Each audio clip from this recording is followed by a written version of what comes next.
The text becomes shorter, the energy fades, the explanations stop, and one day the person who once gave you endless chances becomes unreachable, like a locked room with no door.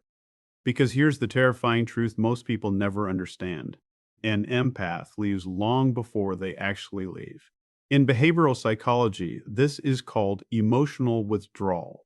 It happens when the brain recognizes repeated emotional danger and begins shutting down attachment pathways to protect itself. The same neural circuits involved in physical pain activate during emotional betrayal. Research from the University of Michigan found that rejection and emotional hurt stimulate the anterior cingulate cortex, the exact same area activated during physical injury. To an empath, toxic behavior doesn't just hurt feelings. Their brain experiences it almost like bodily damage. And once the nervous system decides someone is unsafe, something irreversible begins. At first, the empath tries harder. They communicate, they explain, they forgive things they should never forgive. They carry conversations alone. They overanalyze every interaction, trying to restore emotional peace. Because empaths are often conflict averse, not because they're weak, but because they feel everything intensely. Studies on mirror neurons suggest highly empathetic people process others' emotions almost as if they are experiencing them personally. That means arguments exhaust them faster. Negativity drains them deeper.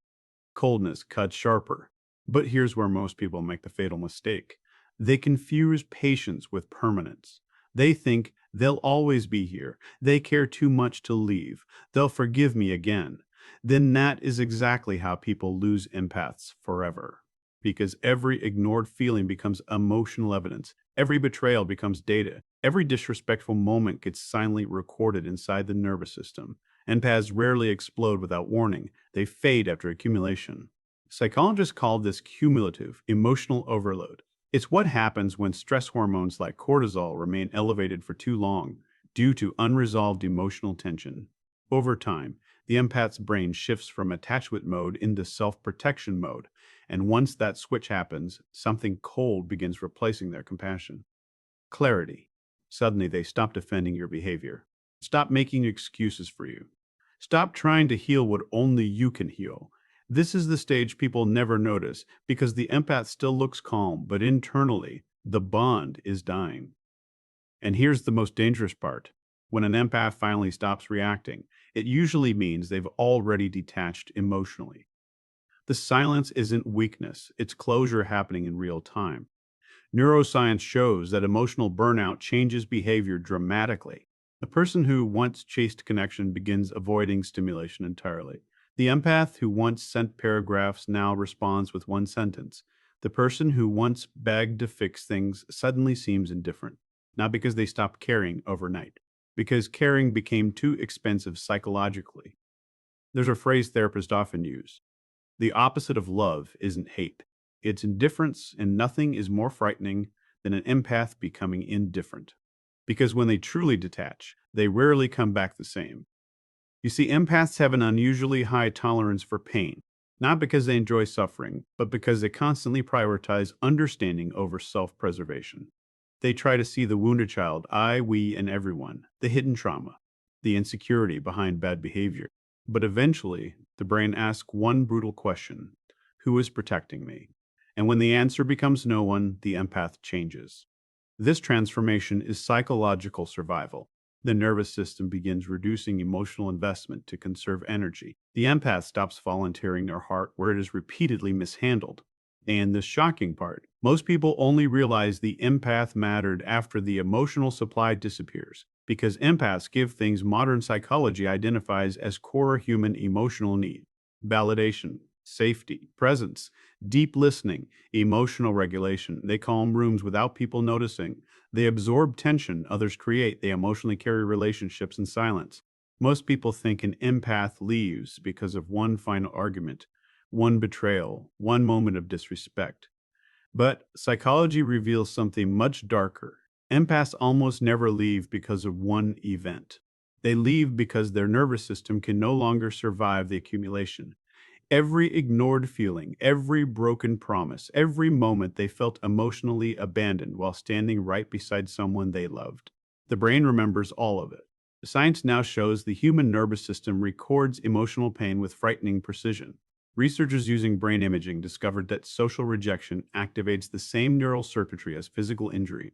The anterior cingulate cortex, the region associated with physical pain, lights up when someone feels emotionally rejected. To an empath, repeated emotional hurt is not drama, it is biological stress. And the terrifying part is this: the damage compounds silently. Empaths are often highly sensitive processors. Their brains absorb emotional environments like sponges absorb water.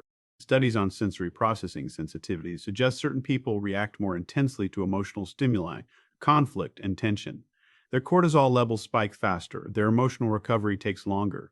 This means what another person casually dismisses an empath may carry for weeks. One cold sentence, one humiliating moment, one night of emotional neglect. It stays inside their nervous system long after everyone else forgets it happened. But empaths rarely speak about the damage immediately. Instead, they do something psychological we call lead dangerous. They rationalize it. He's stressed out. She didn't mean it. They've been through a lot. And while they continue understanding everyone else, nobody realizes the empath is slowly disappearing internally because emotional overload does not happen like an explosion. It happens like water filling a locked room, slowly, silently, until there is no oxygen left. The human body was never designed to remain under chronic emotional stress. When someone constantly feels emotionally unsafe, the brain increases production of stress hormones like cortisol and adrenaline. Over time, this affects memory, immune function, digestion, sleep quality, and even heart health. Harvard researchers have linked prolonged emotional stress to inflammation throughout the body. Inflammation that silently damages organs, weakens immunity, accelerates aging. This means some empaths are not simply emotionally tired. Their bodies are physically deteriorating from carrying emotional pain no one can see. And the tragedy is they usually hide it well. They still smile, still help people, still answer calls, still show up for everyone, while internally their nervous system is screaming "We Angie" for relief. That is why empaths often seem fine right before they disappear forever. The breakdown happened long before the exit. Psychologists call this emotional exhaustion syndrome. It occurs when a person becomes psychologically depleted from prolonged emotional labor and unresolved stress. The brain eventually begins shutting down emotional responsiveness to survive. And this is the moment people misunderstand empaths the most because suddenly the empath changes. The person who once over explained becomes quiet. The person who once fought for the relationship stops arguing completely. The person who once cried now stares blankly in silence. Most people think the empath stopped caring. In reality, the nervous system is entering survival mode. There's a frightening psychological phenomenon called learned helplessness. It occurs when repeated emotional failure convinces the brain that effort no longer changes outcomes. After enough disappointment, the empath unconsciously stops trying, not because they are weak, because the brain believes more effort will only create more pain. That's why the final stage before an empath leaves is often emotional numbness. And numbness is dangerous because when someone reaches the point where pain no longer shocks them, detachment begins feeling peaceful. At first, the empath still hopes things will change. They communicate carefully. They explain their feelings gently. They beg for emotional honesty. They ask for consistency, for reassurance, for respect. Not because they are needy, because emotional security is a biological need. Neuroscientists have found that stable emotional connection regulates the nervous system itself. Healthy relationships lower blood pressure, reduce stress hormones, and improve emotional resilience. But toxic emotional inconsistency does the opposite. One day affection, next day coldness. One moment intimacy, next moment rejection. This creates something psychologists call intermittent reinforcement. What are the most psychologically addictive emotional patterns in existence? It's the same reward mechanism involved in gambling addiction. The unpredictability traps the empath emotionally. They keep hoping the loving version of the person will return permanently.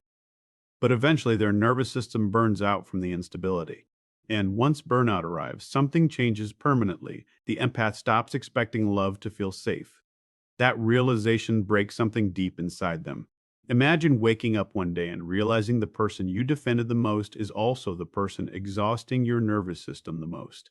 That realization changes people forever because empaths can survive pain. What destroys them is realizing their love is being mishandled repeatedly by someone fully aware of their sensitivity. And once that awareness enters the empath's mind, emotional withdrawal accelerates rapidly. The text becomes shorter, the eye contact changes.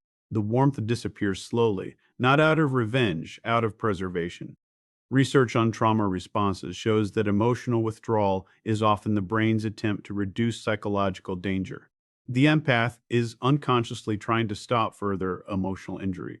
This is why many empaths isolate after prolonged toxic relationships. Their nervous system becomes hypersensitive. Loud environments exhaust them. Conversations drain them. Even small conflicts feel overwhelming. Their body has spent too long in fight or flight mode. And here is the most heartbreaking part. Many empaths blame themselves while this is happening. They think they are too emotional, too sensitive, too difficult to love, when in reality, their brain is reacting exactly how a human nervous system reacts to prolonged emotional stress. The empath was not weak. They were overloaded, and overload changes people. Studies show chronic emotional stress can shrink the hippocampus, the brain region linked to memory and emotional regulation. It can increase anxiety disorders, panic attacks, insomnia, and depression. Some empaths are literally becoming sick, trying to maintain relationships that continuously wound them emotionally. That is why the disappearance eventually becomes necessary, not dramatic, necessary. The empath reaches a terrifying internal realization. If I stay here, I will lose myself completely. And when survival finally becomes stronger than attachment, they leave quietly, not because they stopped loving, but because the body eventually forces the soul to choose between connection and survival, and survival always wins in the end. That is why the people who lose empaths are often left stunned. They say things like, "You changed, you became cold, you gave up too early, silently." But they never saw the invisible psychological war happening inside the empath for months, sometimes years. They never saw the sleepless nights, the anxiety attacks, the emotional overthinking, the silent crying behind closed doors. They only noticed the empath leaving, not the slow destruction that made leaving necessary. And by the time the empath finally walks away, something irreversible has already happened. The nervous system has learned one brutal lesson. Peace is safer than attachment. And once an empath truly learns that lesson, they rarely return to the people who taught it to them. The most dangerous moment in a relationship is not the screaming, not the arguments, not even the betrayal. It is the silence. Because when an empath goes silent, something psychological has already died inside them. Most people completely misunderstand this stage. They think the empath is calming down, giving space, taking time to think. But neuroscience suggests something much deeper is happening.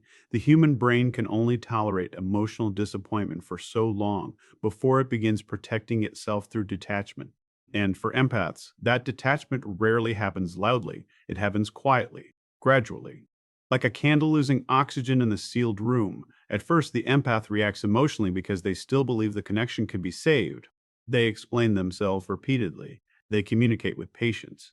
They overanalyze every conflict, searching for emotional resolution. Why? Because highly empathetic people often possess stronger emotional monitoring systems. Studies involving mirror neurons suggest empaths process the emotions of others with extraordinary intensity. Their nervous systems absorb emotional tension faster and deeper than most people realize. That means arguments don't just upset them, they exhaust them biologically. One cold interaction can replay inside their mind for days. One dismissive comment can trigger hours of emotional processing. Their brain searches endlessly for emotional safety because emotional harmony feels necessary for survival. But eventually, something terrifying begins happening inside the empath's nervous system. They stop believing their feelings matter. And psychology has a name for this: emotional learned helplessness.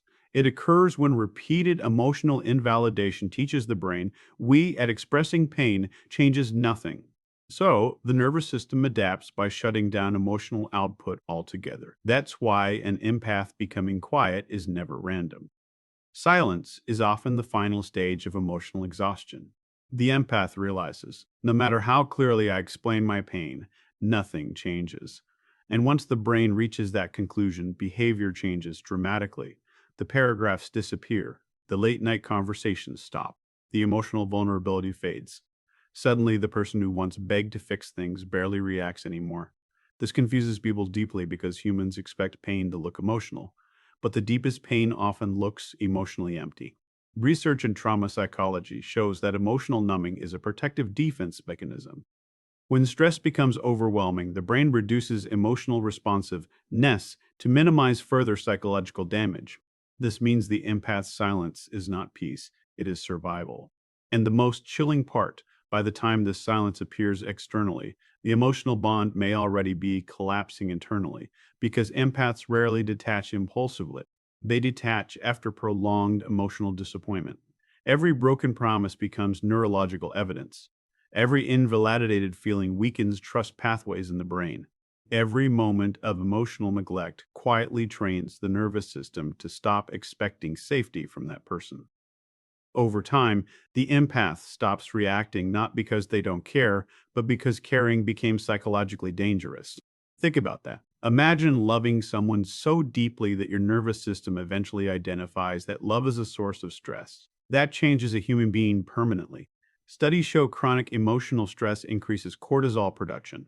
When cortisol remains elevated too long, it affects memory, concentration, sleep, digestion, immune function, and even cardiovascular health. This means some empaths are not just emotionally hurt. Their bodies are physically responding to relational instability, as if surviving a long-term threat. And eventually, the nervous system starts conserving energy. This is when silence becomes addictive. No more explaining. No more emotional chasing. No more fighting to be understood. The empath discovers something shocking. Silence hurts less than disappointment. And once they discover that emotional detachment accelerates rapidly, people often mistake this phase for emotional coldness. But emotionally exhausted people are not cold, they are depleted. The empath once cared so intensely that they ignored their own psychological limits.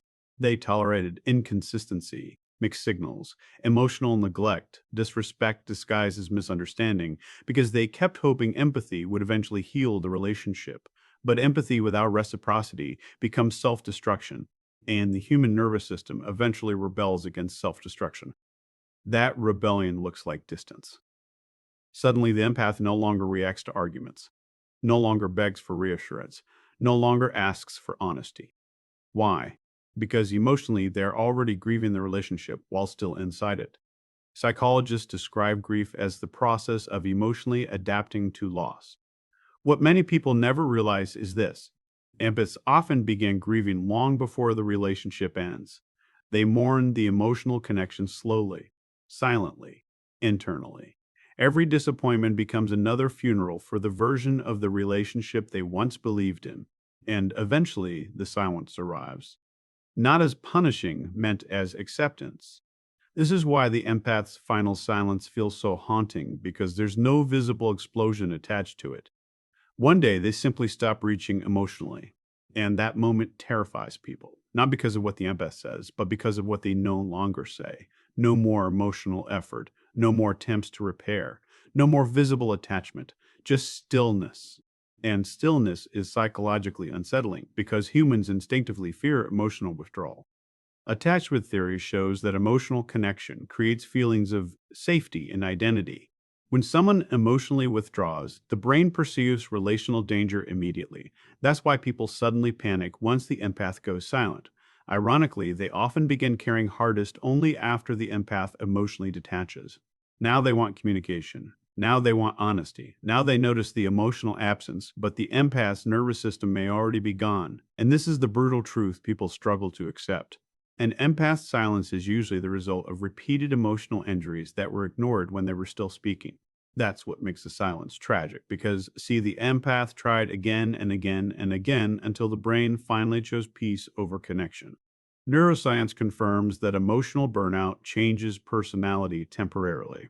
A once warm, expressive person may become detached, withdrawn, and emotionally unavailable after prolonged stress exposure. This is not manipulation.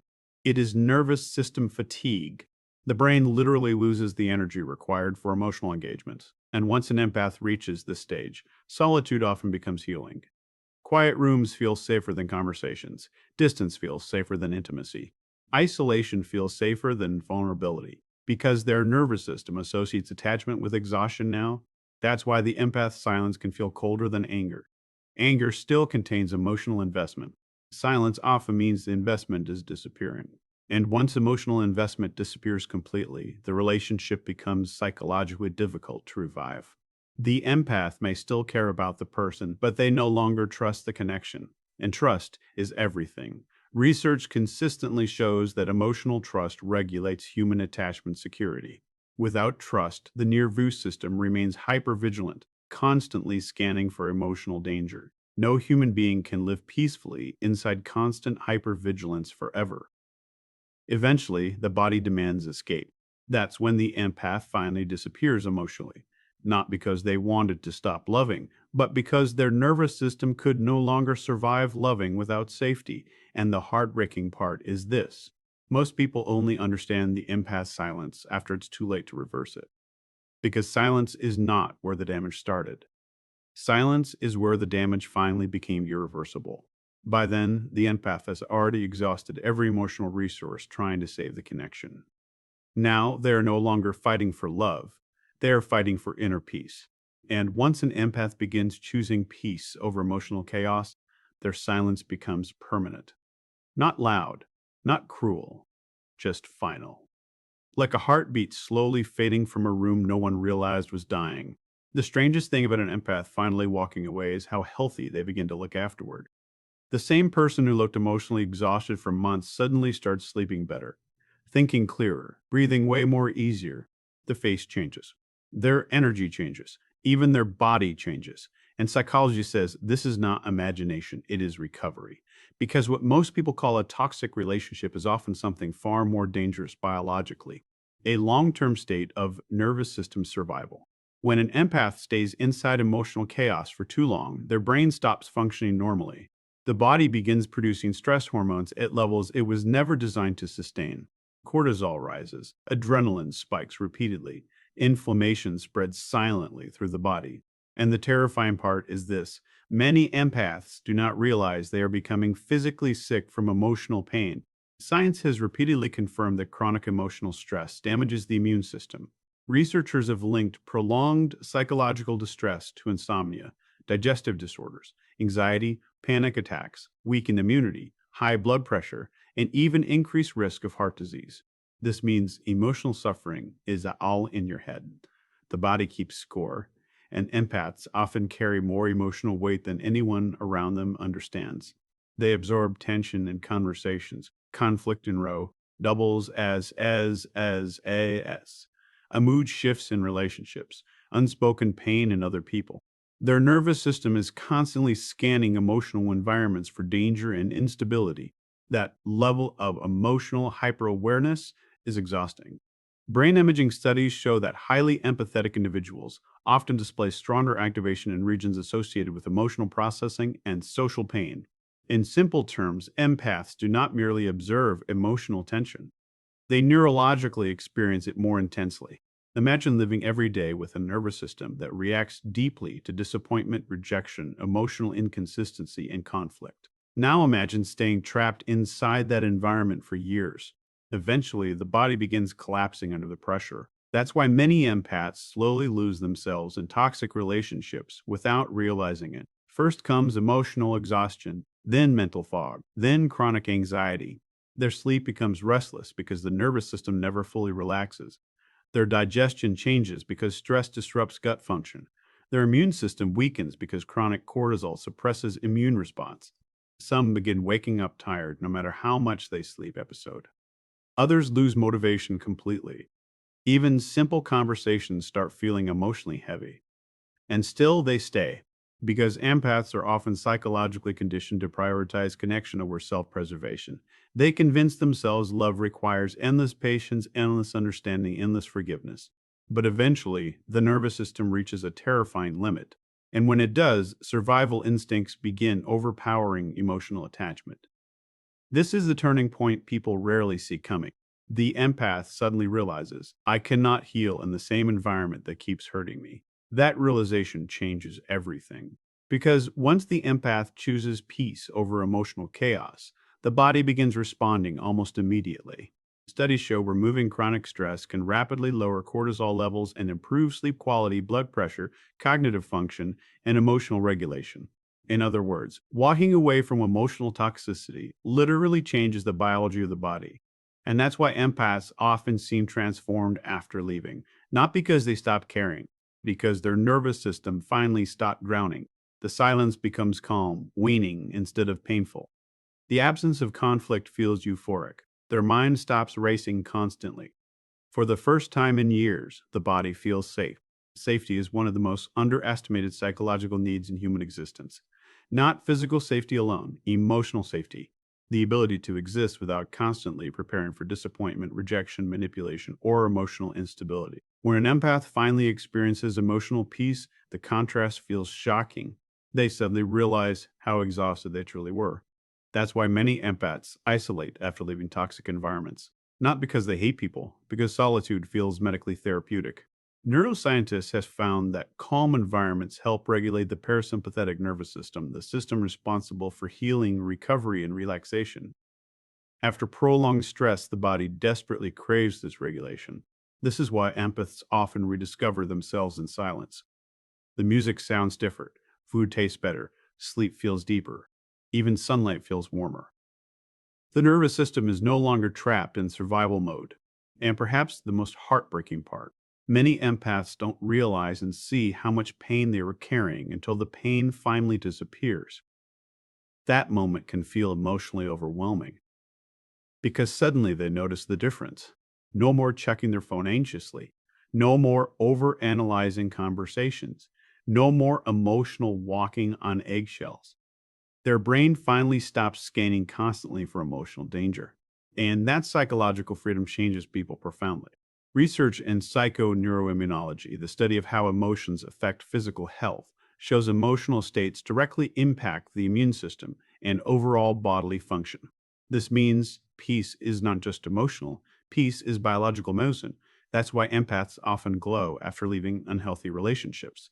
Their face softens, their posture changes, their energy becomes lighter. The body is recovering from prolonged emotional warfare. And ironically, this is often when the people who hurt them begin noticing their value because the empath's emotional labor is finally gone. No more emotional support, no more endless patience, no more calming everyone else's chaos. And suddenly the absence becomes impossible to ignore. People often underestimate empaths because you look gentle, but empathy is one of the most psychologically expensive traits a human being can possess. Feeling deeply comes with biological consequences, especially when that depth is repeatedly exploited. That's why an empath choosing peace is not selfish, it is survival. The nervous system is never meant to endure endless emotional instability without consequences. Eventually, the body demands healing. And healing sometimes requires distance from the people causing the damage. This is where many empaths experience their most powerful transformation. For years, they believed love meant sacrifice, endurance, self abandonment. But peace teaches them something different. Real love should not destroy your nervous system. Real connection should not make your body feel unsafe. And once an empath truly understands that, they begin rebuilding themselves completely differently. They become more selective, more protective of their energy, more aware of emotional manipulation. Not colder, wiser. Psychologists often say trauma teaches the nervous system what to fear, but healing teaches the nervous system what it deserves. And for many empaths, that lesson changes the rest of their lives. Because once they experience the physical relief that comes from emotional peace, they can never fully return to environments that suffocate their spirit again. Their body remembers too much. The insomnia, the anxiety, the emotional exhaustion, the panic hidden behind forced smiles. The nervous system never forgets prolonged suffering. That's why healed empaths become quieter about who they allow close. Not because they stop loving deeply, because they finally learn that protecting their peace is protecting their health. And in the end, that is the greatest psychological transformation of all. The empath who once begged for connection eventually realizes something life changing. Peace feels better than being emotionally needed by people who continuously wound them. That realization does not make them heartless, it makes them free.